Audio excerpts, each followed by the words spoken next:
Dalla prima volta che ti incontrai, tu eri bella più che mai.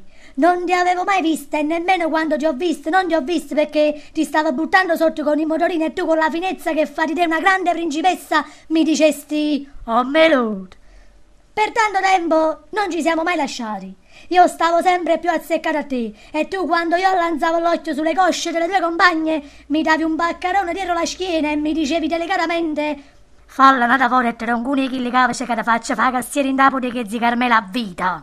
Le palle che ti ho raccontate le ho dette sempre a fin di bene, perché tu meritassi tutta la sincera sincerità. Io non ti avrebbe mai lasciato, ma il nostro amore però è come la chat di Facebook, si blocca sempre.